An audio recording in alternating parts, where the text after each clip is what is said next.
Yes, Kenya. Tamu sana, tamu sana, tamu sana, yes. Some Rigathi Gachagua's allies are now warning that there will be chaos if Rigathi is impeached. And that brings us to the big question. If Rigathi is impeached, will there be chaos in the country? That's the big question. Will there be chaos? Let's listen to former Party Member of Parliament, Kimani Ngunjiri. His remarks are going to inform the basis of our analysis right now. Nasema anataka kuimpeach Gachagua kaka. That one will bring a lot of chaos on the ground. Hii ni mzee. Sitegemei kitu ya mtu. Sitegemei mtu anisaidie. Miaka yangu nimebakisha mambo mawili, kuongea ukweli na kwenda mbinguni. And the truth is, hiyo mambo mnafanya hiyo ataweza mtafuta signature mtoe Gachagua. I'm not saying Gachagua is 100%. I've talked about Central. Hiyo division hata yake na pande nyingine sisi hatutaki. Lakini nikuulize, kwani hakuna intelligence ya kuoneshana the hit will be very bad? The division will be the worst. Hata tukichukua serikali, hata nani akichukua serikali, the hit will be very hot. That's what I know. Why do you want that division? Your Excellency, why do you want that division? You can party 2027 kulingana na constitution. Slowly. Sema sasa, ni mtu amenichokeza kwa sababu ya ABCD. You know, that is the same thing who did. He did not tell us the problem ya kuachana na Ruto. He did not tell us. So it got us in a mess and a lot of propaganda in between. Tukakosana, tukapitana sisi wote. Sikiza mwananchi anasema nini. Mwananchi msikia anasema nini.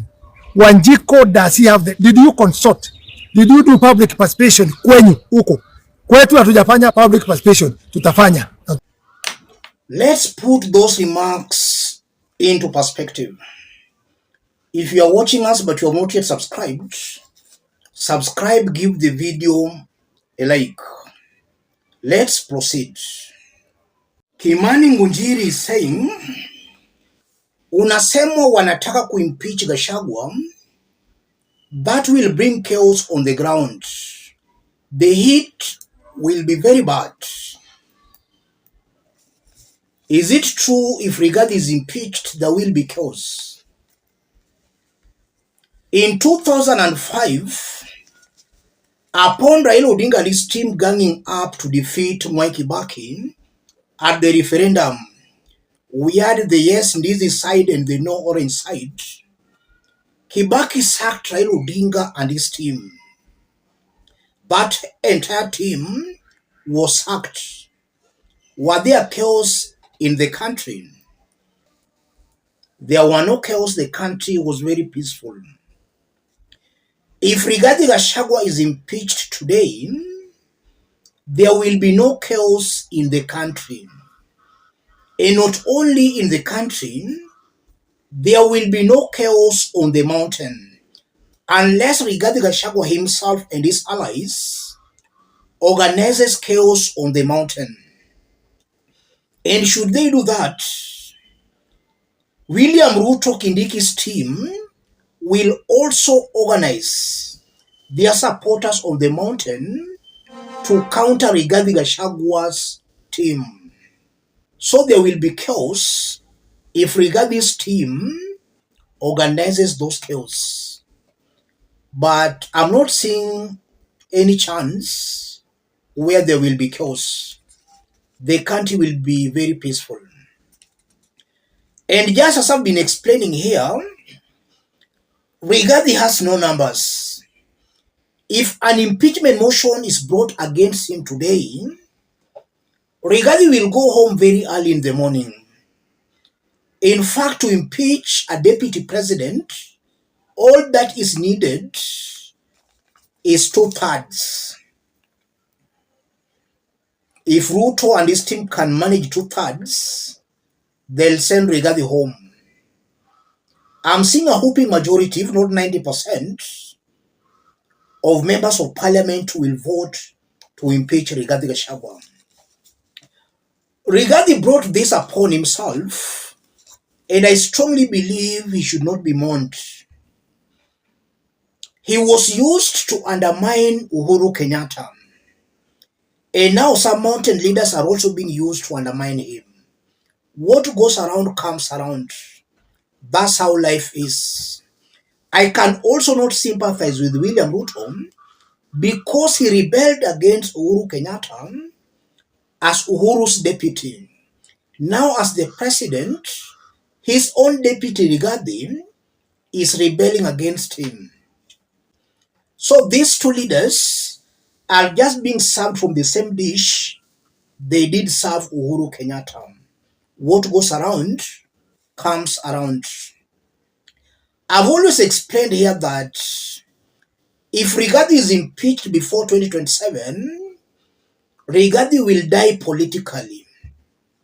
Even that mountain might dump him if he is impeached before 2027.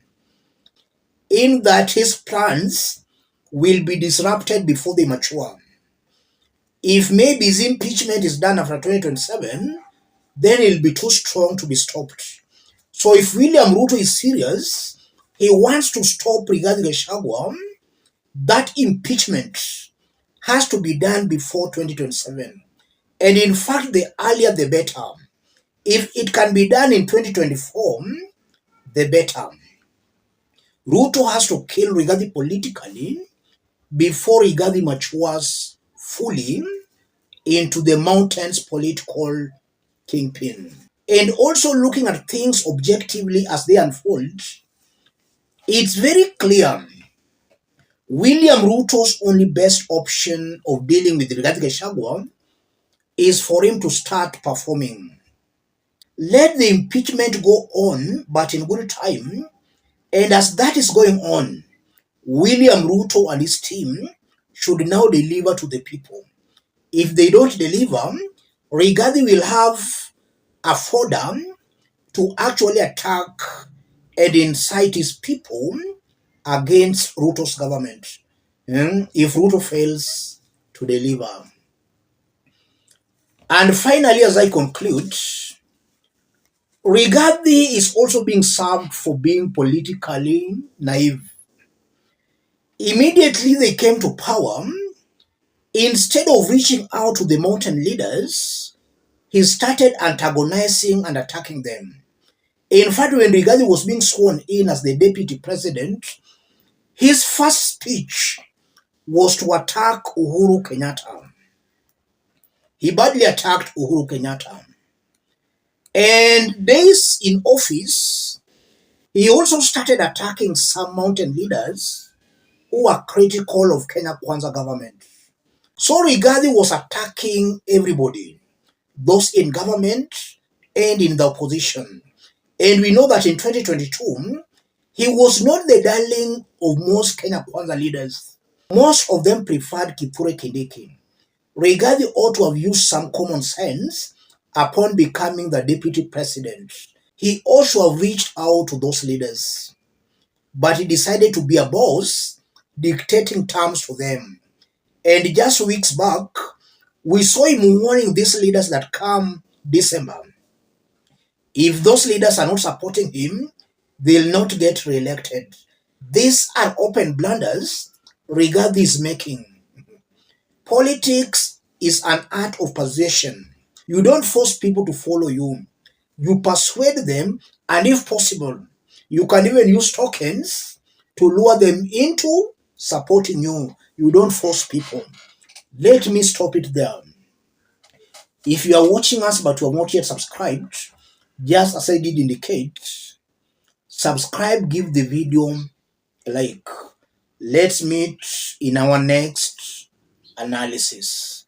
Thank you. God bless you. God bless Kenya. Don't be afraid. Shake off the snake. That viper on your hand, Your Excellency, the viper, the snake in your government, please shake it off. Shake it off, Your Excellency. Shake it off, not for your own sake so that it doesn't bite you. Shake off the snake on your hand so that your hand may do what the Lord purposed that hand to do, to deliver our country safely.